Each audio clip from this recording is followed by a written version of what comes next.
Le titre du message de ce matin, c'est Jésus vient à toi bientôt. Jésus vient à toi bientôt.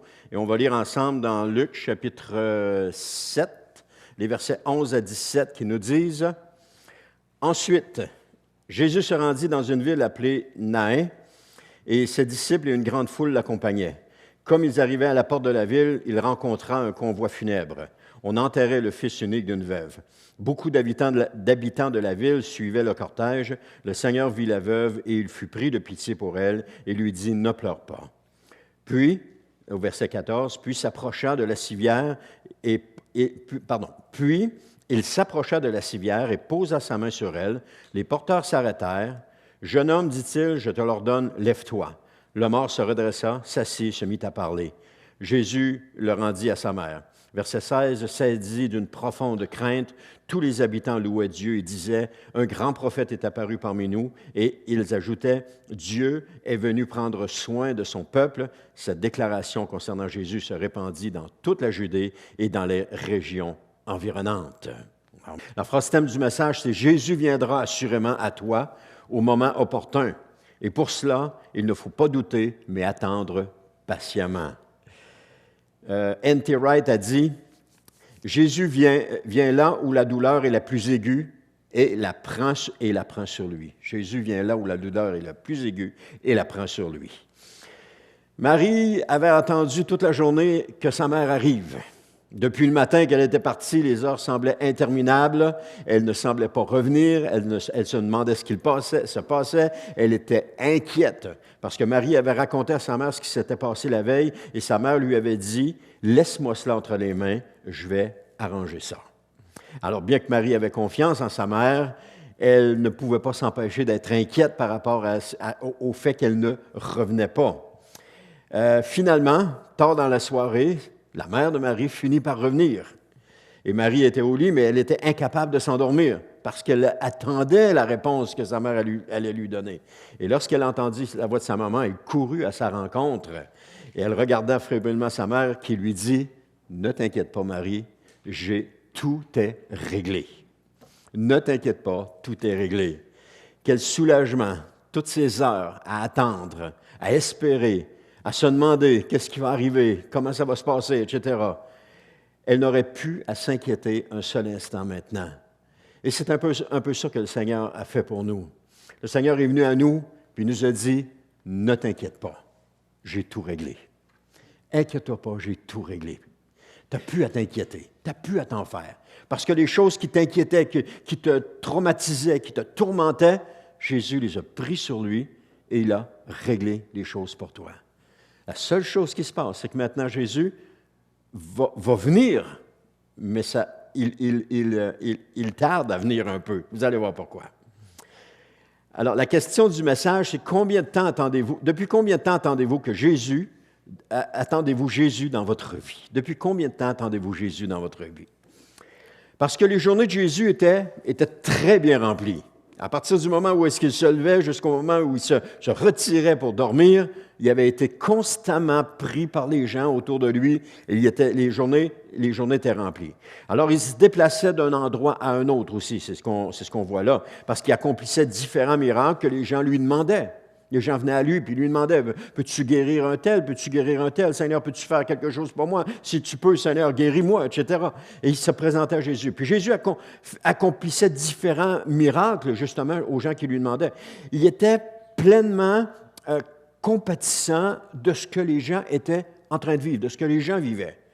Et comme il l'est encore aujourd'hui avec nous, Jésus n'est pas mort. Jésus est ressuscité. Jésus est au ciel. Lorsqu'on prie, Jésus nous entend. Lorsqu'on lui demande quelque chose, Jésus entend nos prières et il va répondre à nos prières. Parce qu'il veut répondre à nos prières. Parce qu'il a compassion de nous. Parce qu'il nous aime. Parce que nous sommes ses enfants. Ses frères. Pour Jésus, nous sommes ses frères, mais pour Dieu, nous sommes ses enfants. Donc, il nous aime, il a compassion de nous. Mais la fatigue ne l'empêchait pas de répondre aux besoins des gens. Même s'il était fatigué, les gens qui venaient à lui, il continuait de leur répondre. Il ne se décourageait jamais. Jamais, jamais, jamais. Au contraire, il continuait sans relâche à servir les gens. Jésus est vraiment un modèle pour nous. Hein? Et c'est ce qui est arrivé dans le passage qu'on a lu. Jésus vient de partir de Capernaum et il se rend dans une ville appelée Nain. Capernaum est complètement en haut du lac de Galilée. Et vous avez juste, ça, c'est la route d'aujourd'hui. Okay? C'est avec Google Maps, là, c'est la route d'aujourd'hui. Alors, si on descend à pied et qu'on s'en va jusqu'à Nain qui est en bas, ça représente 9h42 de trajet sur une route pavée, qui n'a pas de cailloux, que tout est enlevé et qui va bien. Donc, c'est 47,7 km. On dit oui, 9h42, bon, c'est pas pire, 47 km, c'est plus que ça. Parce que quand il y a eu un été, Anne a travaillé pour la Fondation Dédé Fortin, et puis l'activité, c'était de faire le tour du lac à pied. Et il y a des gens qui se sont inscrits, qui ont payé, puis ça servait à une œuvre caritative. Et puis, des gens sont partis, puis ont fait le tour du lac. Il y en a qui l'ont fait à pied, 220 quelques kilomètres, si ma mémoire est bonne. Hein? Et en passant en haut, là, par Normandin, là, puis en revenant. Et puis, j'ai été quelques journées avec eux, parce que Anne me disait, tu veux-tu venir quelques journées? J'ai été quelques journées. Il y a une journée, entre autres, on a marché 25 kilomètres. J'avais mal partout. C'était du stock. Je ne sais pas si ça avait déjà marché 25 km, mais c'était du stock. Mais on marchait ça sur une route d'asphalte bien pavée. Il n'y avait pas de cailloux, il y avait tout un groupe de personnes, on marchait, puis après ça, après un certain temps, on arrêtait, il y avait une collation qui était servie, on marchait, on arrêtait, il y avait le dîner qui était servi, il y avait une autre collation, mais le soir, quand on arrêtait, quand on arrivait, puis j'avais mis mon téléphone dans ma poche, puis on comptait les pas, puis j'ai hâte de voir comment j'ai fait de pas aujourd'hui. C'est 35 000 pas. 35 000 pas, comme ça, que tu fais un après l'autre. Puis ça avait pris comme 8 heures de temps. Alors, quand on regarde ça, Jésus a peut-être pris 2 jours pour se rendre, peut-être 3 jours pour se rendre à partir de Capernaum jusqu'à Nain. OK? Et ses disciples, ça nous dit que dans le passage, que ses disciples, une grande foule l'accompagnait. Il ne marchait pas tout seul. Il n'était pas juste avec les 12, il y avait une grande foule qui l'accompagnait. Donc, il y a tout plein de monde qui sont partis et qui ont descendu avec lui. Et comme il arrive à la porte de la ville de Nain, OK? Il est parti de là-bas, il a descendu, puis il est arrivé. Hey, tu parles d'un hasard. Pile, quand il y a une femme, un cortège funèbre qui sort avec le fils d'une femme qui est dedans, qui est mort, son fils unique, c'est ça que ça nous dit. Jésus est arrivé pile là. Et tu dis, tu parles d'un hasard. Mais il n'y a pas de hasard avec Dieu. Jésus n'est pas arrivé là par hasard. Il est arrivé là au bon moment. Au moment où est-ce qu'il sort, Jésus arrive. Il y a une foule de personnes qui le suivent, il arrive là à ce moment-là. Pensez-vous que c'était par hasard? Non. Je ne crois pas parce que, comme j'ai dit, il n'y en a pas de hasard avec Dieu. Ce qui nous arrive dans la vie n'est pas le fruit du hasard. Tout est prévu par le Seigneur Jésus, par Dieu. Tout est prévu. Ce n'est pas des calamités qui nous arrivent, ce sont des opportunités pour Dieu d'agir dans notre vie. Ce n'est pas une malchance qui nous arrive, c'est une opportunité pour le Seigneur Jésus de se manifester dans notre vie. Tout est prévu. Et ce que nous vivons maintenant, ou ce que vous pouvez vivre maintenant, dites-vous que c'est une opportunité de la part pour Dieu d'intervenir dans votre vie. Soyez encouragés avec cela. Parce que Dieu est en train d'agir dans votre vie. Puis la façon qu'il agit, c'est de cette façon-là. Il y a des choses qui se passent dans notre vie qui vont mal, qui tournent mal, et puis on se demande comment ça? Parce que Jésus est en train d'agir dans votre vie. Tout simplement. Laissons pas passer cette opportunité, mais laissons Jésus nous toucher maintenant. Laissons-le comme il a fait. Comme il arrive à la porte, il rencontre le convoi funèbre qui porte un fils en terre unique d'une veuve. Pour cette femme, c'était une situation extrême parce qu'elle vient de perdre possiblement sa subsistance. Non pas qu'elle profitait de son fils, mais parce qu'à cette époque-là, pour une femme, c'était impossible de vivre sans qu'elle ait le soutien d'un homme. Si elle n'avait pas le soutien d'un homme, elle devait mendier pour manger, elle ne pouvait pas vivre. Donc, elle a, comme Prenez juste l'histoire de Ruth et de Naomi, lorsqu'ils sont revenus du pays. Ruth est allée avec Boaz, elle est devenue la femme de Boaz, et c'est ce qui a permis à Naomi de pouvoir continuer de vivre, de pouvoir manger, de pouvoir avoir quelque chose pour sa subsistance, parce que Boaz allait prendre soin de ces deux femmes-là. Et c'était ça le problème. Les femmes, il n'y avait pas d'aide sociale à l'époque, il n'y avait pas de soutien pour les veuves. C'est pour ça que Paul demande dans les Épîtres de ne pas oublier les veuves, que l'Église n'oublie pas les veuves. Aujourd'hui, il y a toutes sortes de programmes gouvernementaux pour aider les gens qui sont démunis, mais à l'époque, il n'y en avait pas. Donc, les gens devaient le faire. Même quelqu'un qui est en prison, il fallait que quelqu'un aille lui porter à manger parce qu'il n'y avait rien à manger. Il n'y avait pas des belles cafétérias avec des belles grandes salles, des belles tables pour qu'ils puissent aller tous manger ensemble. Il n'y avait pas de ça. Si personne allait leur porter à manger, ils ne mangeaient pas. À moins qu'il y avait un prisonnier qui avait quelque chose et qui voulait bien lui partager, mais sinon, il n'aurait pas mangé. Alors, c'était le style de vie. Donc, cette femme vient peut-être de perdre sa subsistance. Son fils allait peut-être dire, « Inquiète-toi pas, maman, je vais m'occuper de toi. » Mais là, il vient de décéder. Mais Dieu allait se saisir de cette opportunité pour toucher cette femme d'une façon vraiment spéciale. Il y avait beaucoup d'habitants, ça nous dit qu'il y avait beaucoup d'habitants de la ville qui suivaient le cortège. Donc, elle était peut-être connue, ou en tout cas, il y avait des gens qui étaient touchés par ce qui lui arrivait. Et c'est à ce moment-là que le Seigneur a vu la veuve, lorsqu'elle sort de la ville. Parmi toutes celles qui sont là, il a vu celle qui était dans le besoin. Parmi tous ceux qui sont dans ce monde, Jésus voit ceux qui sont dans le besoin. Parmi tous, il voit ceux qui sont dans le besoin. Il voit le besoin de chacun. Parce qu'on a tous un besoin. On a tous une prière qui n'est pas exaucée encore. On a tous une requête qu'on a adressée au Seigneur, mais qu'on n'a pas vu de réponse encore. On attend tous après le Seigneur pour agir à quelque part dans notre vie. On est tous dans le même bateau. On est tous dans le même bain. Alors, Jésus voit celle qui a le besoin et ça nous dit qu'il a eu compassion pour elle. C'est extraordinaire. Parce que Jésus vous voit en ce moment et devinez quoi, il n'est pas indifférent à ce que vous vivez. Il a compassion de vous. Il a compassion de ce que vous êtes en train de vivre. Il n'est pas indifférent comme Jésus. Alors, il voit comment vous vous démenez avec cette difficulté-là. Il voit comment vous en arrachez. Comment vous avez de la misère à passer au travers. Il voit comment il voit vos prières que vous lui adressez. Il les entend. Et il a compassion de vous. Ne doutez jamais de Jésus. Ne doutez jamais de Dieu. Ne doutez jamais qu'il ne puisse pas vous entendre. Même si ça fait des années que vous priez après pour lui, pour quelque chose, à lui pour quelque chose, il vous a entendu. Mais peut-être que la veuve avait prié. Peut-être que la veuve avait prié. Mais le temps que Jésus descende puis qu'il arrive, ça a pris un certain temps. Il y a un autre moment aussi où est-ce que Jésus a pris son temps pour venir. C'est avec Marthe et Marie. Alors que Lazare est mort, ça fait 3 jours qu'il est mort. On vient apprendre à Jésus que Lazare est malade. Mais Jésus prend son temps. Nous, on est paniqués. Seigneur, fais quelque chose, guéris-la, touche-la, fais quelque chose. Seigneur, nous, on est paniqués. Jésus dit, non, il n'y a pas de problème. On va y aller, mais on va attendre un petit peu. À l'autre bout, là, ça devait paniquer. Là. Comment ça, il ne vient pas? Comment ça, il n'arrive pas? Lazare, il est malade, il n'arrive pas. Finalement, il arrive, ça fait 3 jours que Lazare est mort. Et là, on lui reproche. Hein? On dit, bien, Jésus, si c'était arrivé avant, il ne serait pas mort.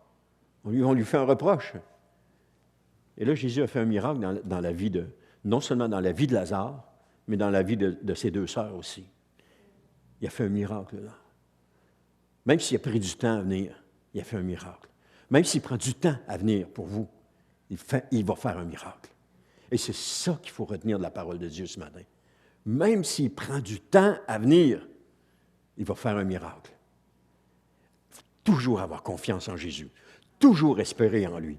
Toujours, toujours, toujours. Ça peut être un miracle de délivrance, ça peut être un miracle de guérison, ça peut être un miracle pour une attitude, ça peut être un miracle dans nos pensées, ça peut être un miracle dans notre cœur, ça peut être un miracle de vie nouvelle, mais Jésus va le faire. Il faut juste être patient et l'attendre. Ayez confiance en moi, dit le Seigneur. Hein? Et Jésus vous dit en ce moment, ne pleure pas. Sois patient, aie confiance en moi. Alors Jésus s'est approché de la civière, puis il a posé la main sur la civière. Intéressant. Il n'a pas posé la main sur la mort. Pourtant, c'est le mort qui voulait ressusciter, mais il a posé la main sur la civière. Il a posé la main sur ce qui transportait la mort. Et non pas sur la mort, mais sur ce qui transportait la mort. Qu'est-ce qui transporte en vous la mort? Si on parle de même là, de quelque chose, c'est là que Jésus va mettre la main, sur ce qui transporte en vous. J'essaierai d'expliquer un petit peu plus tard. Alors la femme ne lui a rien demandé, les disciples ne lui ont rien demandé, la foule ne lui a rien demandé, et Jésus a touché la civière par amour. Par amour pour cette femme qui était dans le besoin. Par compassion pour cette femme qui était dans le besoin. Et ce n'était pas pour le mort que Jésus s'est approché. Parce que le mort, il était mort, lui, il était bien, là. Je suis certain, quand on lui a dit de l'autre côté, bon, mais c'est le Seigneur Jésus t'appelle, il faut que tu retournes dans ton corps. Je suis certain qu'il a dit, non, renvoyez-moi pas là, je suis tellement bien ici. Parce que quand on est dans la présence de Dieu, on est bien. Hein? Quand on goûte la présence de Dieu, on est bien. Il ne voulait certainement pas y retourner. Non, tu dois y aller, le Seigneur Jésus t'appelle. Et là, il est revenu dans son corps. La Bible nous dit que Jésus lui a dit, je te l'ordonne, lève-toi. Et tout de suite, qu'est-ce que le mort a fait? Il s'est redressé, il s'est assis, et puis il s'est mis à parler.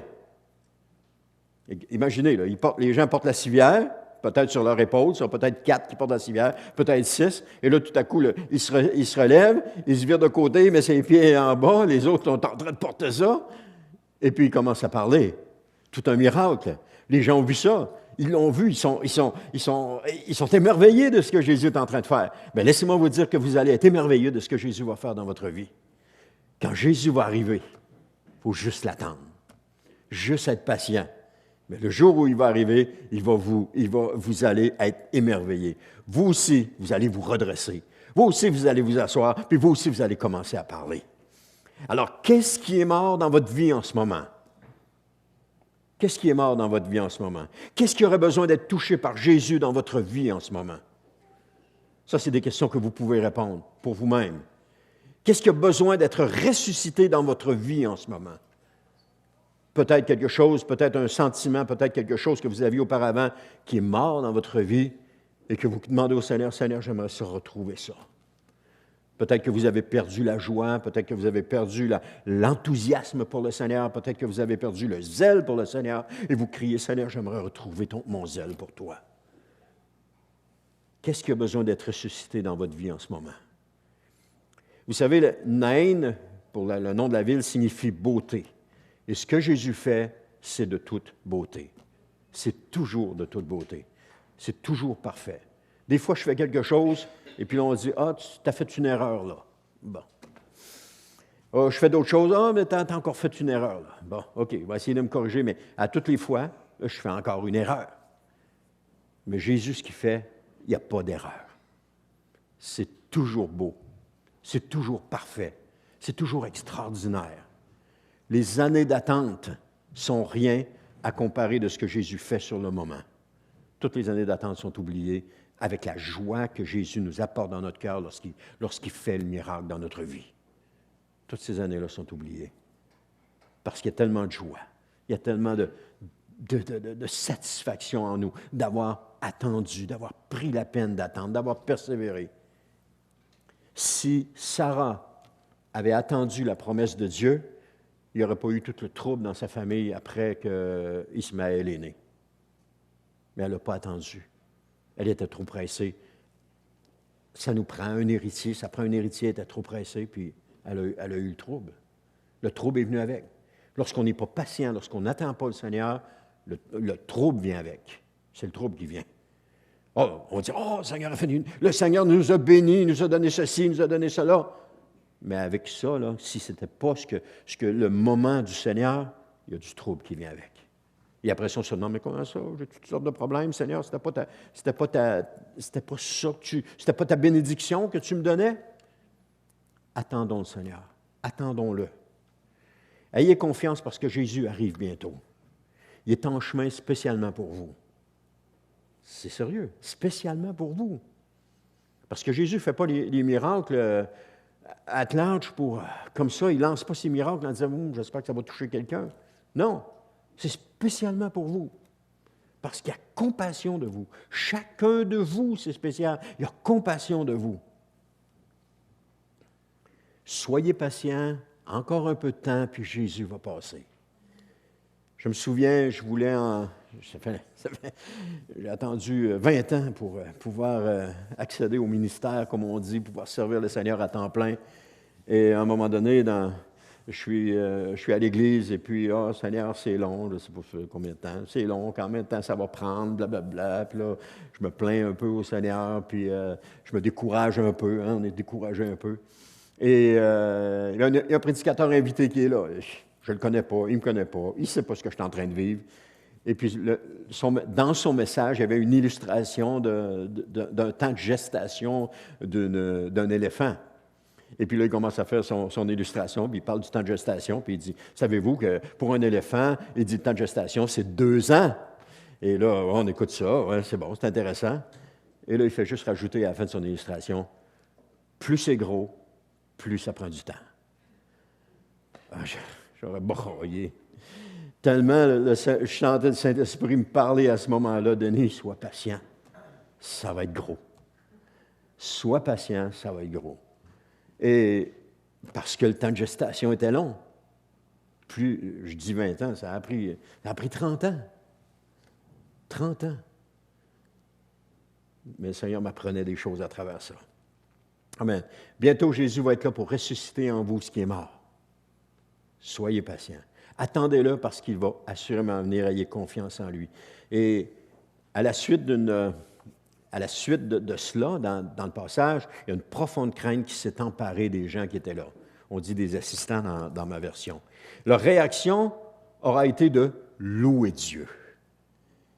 Ils ont commencé à louer Dieu.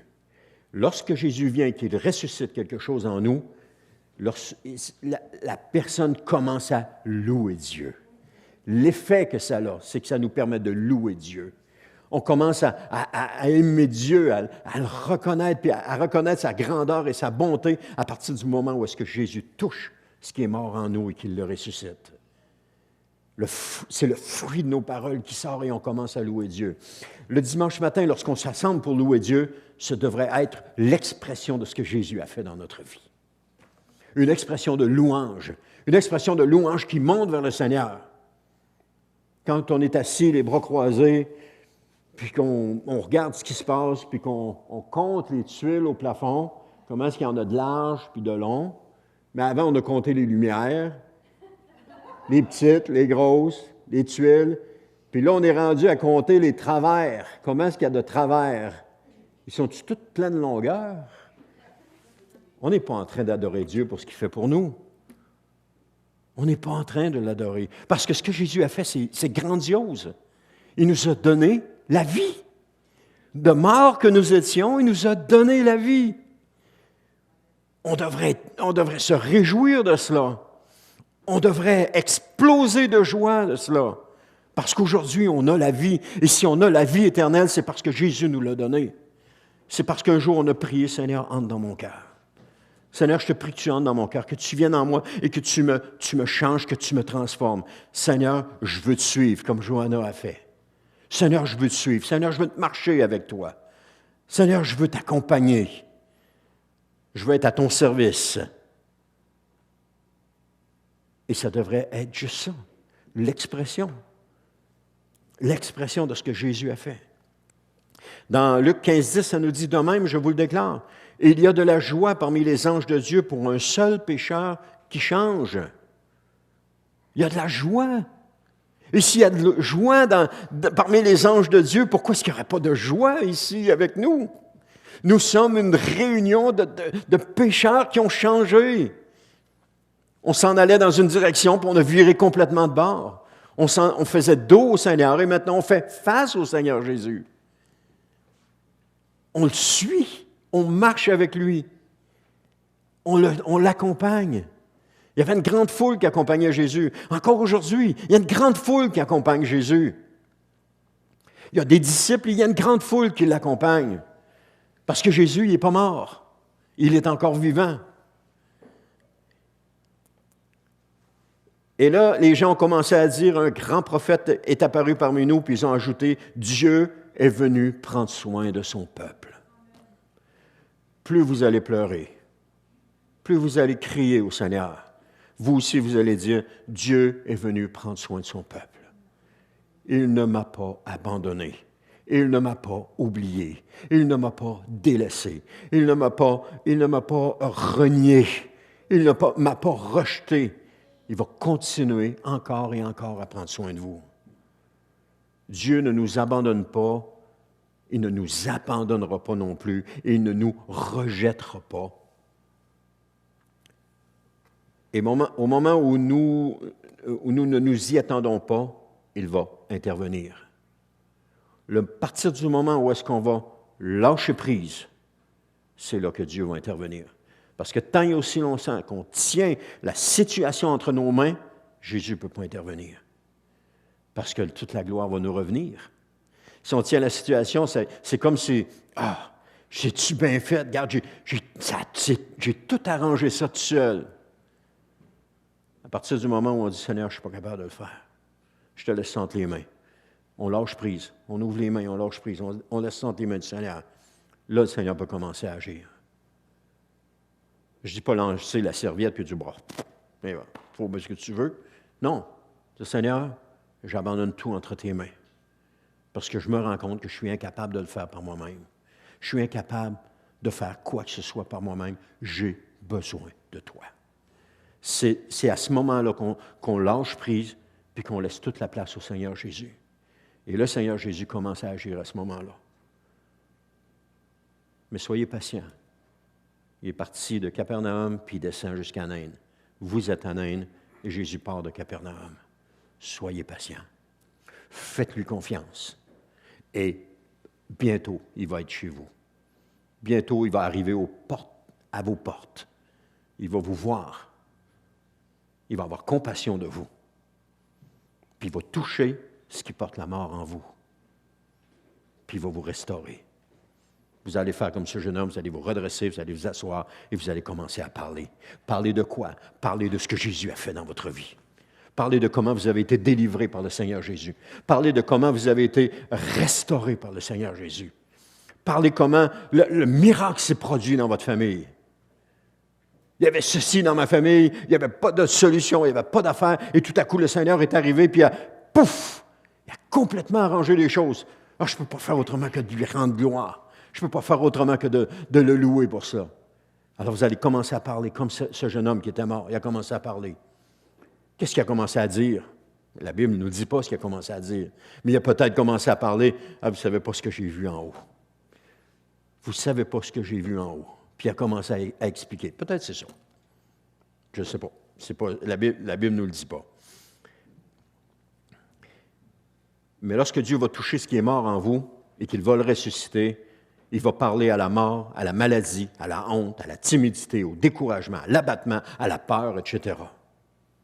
Et cela, ça va se relever. Amen. À ce moment-là, notre réaction va être la louange, le cœur reconnaissant de l'action de Dieu en nous. Et on va réaliser que Dieu est venu prendre soin de son peuple. Des fois, on a l'impression que Dieu ne prend pas soin de son peuple. Des fois, on a l'impression qu'il n'est pas là. Mais c'est parce qu'il s'en vient. C'est parce qu'il s'en vient. Attendons-le. Il va arriver. Je veux terminer avec ceci. Ce que Jésus a fait ce jour-là s'est répandu dans toute la Judée et les régions environnantes. Toute la Judée et les régions environnantes. Ce que Jésus va faire dans votre vie va se répandre dans votre famille, dans vos amis, dans vos collègues de travail, dans tous les gens que vous connaissez. Tout le monde va le savoir. Parce que ce qu'il va faire dans votre vie, ça va être grandiose. Le miracle qu'il va faire va être le témoignage de son action puissante en vous. Mais soyez patients. Attendez-le. Et lorsqu'il va ressusciter ce qui est mort, eh bien, nous allons, encore une fois, je le répète, nous redresser, nous asseoir et commencer à parler. Et je pourrais même faire un parallèle avec l'Église ici. Bientôt, Jésus va toucher cette Église. Amen. J'ai confiance. Je l'attends. J'ai espérance. Je sais qu'à un moment donné, il va toucher. Et on va commencer à parler de ce que Jésus fait pour nous, à parler des bonnes choses que Jésus a fait. Ça va être un moment extraordinaire.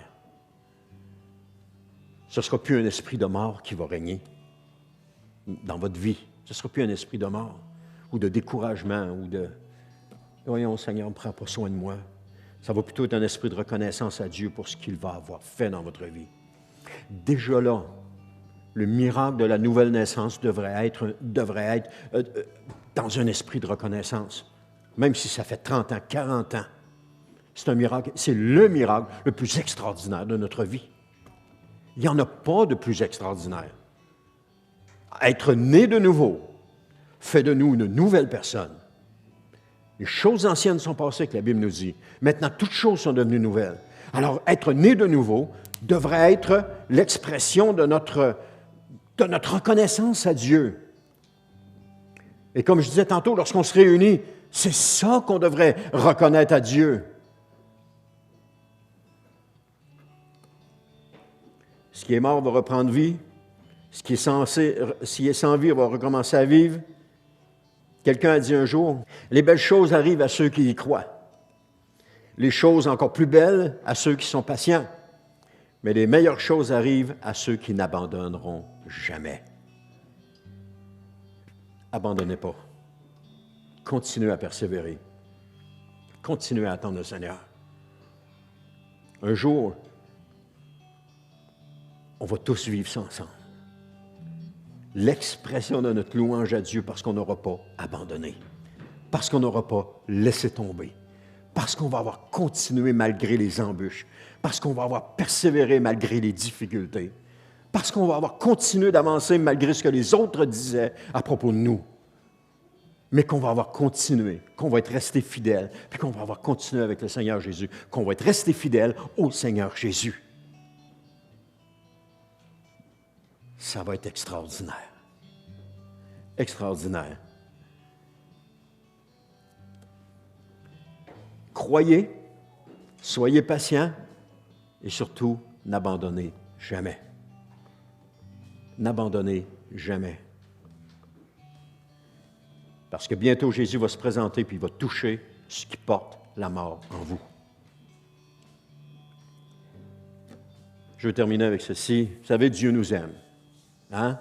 Il nous dit ça dans Jean 3,16, il dit « Dieu a tant aimé le monde qu'il a donné son Fils unique, afin que tous ceux qui placent leur confiance en lui échappent à la perdition puis qu'ils aient la vie éternelle. » Dieu nous aime, fondamentalement, à la base. Avant même que nous l'ayons aimé ou connu, Dieu nous avait aimés. Hein? Dieu a tant aimé le monde. Avant même qu'on soit né, il a envoyé Jésus mourir sur la croix pour nous. C'était la preuve de son amour. Et Jésus s'est offert lui-même pour aller sur la croix. C'était aussi la preuve de son amour. Un amour immense envers nous. À cause de l'injustice dont nous étions coupables. Jean 3,17 nous dit, en effet, Dieu n'a pas envoyé son Fils dans le monde pour condamner le monde, mais pour que celui-ci soit sauvé par lui. La venue de Jésus dans ce monde, c'est pour que nous soyons sauvés. Pas qu'on soit condamnés, mais qu'on soit sauvés, délivrés, pardonnés, rachetés, qu'on puisse être complètement libérés, puis qu'on puisse entrer dans la famille de Dieu, que Dieu devienne notre Père, que Jésus est notre frère. Nous entrons dans la famille de Dieu comme enfants adoptés, avec tous les privilèges d'un enfant de la famille. C'est une chose extraordinaire. Seulement, il y a un problème. Hein? Romains 3,23 nous dit que tous ont péché, en effet, sont privés de la gloire de Dieu. On ne peut pas, par nous-mêmes, se sauver. On a besoin de Jésus. On ne peut pas, par nous-mêmes, entrer dans la présence de Dieu, tel que nous sommes. On a besoin d'être lavé, on a besoin d'être pardonné. Mais il y a une solution. Amen. À tout problème, il y a une solution. C'est dans Romains 5,8 qui dit, « Mais voici comment Dieu nous montre son amour, alors pour nous, qu'il nous... » Attendez, je recommence. « Mais voici comment Dieu nous montre l'amour qu'il a pour nous, alors que nous étions encore des pécheurs, Christ est mort pour nous. » avant qu'on ait la connaissance de Dieu. Christ est mort pour nous. Lorsque le Seigneur s'est présenté à moi, écoute, j'étais, je pense, en 5e année, la première fois qu'il s'est présenté à moi, avec un vicaire de la paroisse où est-ce qu'on était. On était à Montjoly à cette époque-là. Il s'appelait Gérald, je me souviens encore de son nom. Et il est arrivé avec un Nouveau Testament. Il était vert. Et puis à l'intérieur, il y avait la prière de repentance, puis il y avait, on écrivait notre nom, on écrivait la date, puis on signait. Et cette journée-là, je l'avais fait. J'étais en 5e année, quelque chose, 6e, 5e, parce qu'on était à, c'est ça. Et cette journée-là, je l'ai fait. Puis ça, j'ai toujours gardé le Nouveau Testament comme ça, jusqu'à un moment donné où, pour une raison ou pour une autre, on s'en est départi, là, mais je l'ai toujours gardé, puis c'est 20 ans plus tard, peut-être, ma femme a fouillé dans des affaires qu'on avait gardées, puis elle faisait du ménage, et puis elle arrive, elle dit, regarde, j'ai retrouvé un Nouveau Testament que tu avais. Et puis je l'ouvre, puis je vois à l'intérieur, j'avais fait ma prière de repentance, je l'avais signée, puis il y avait la date, ça devait être dans les années 70 à ce moment-là.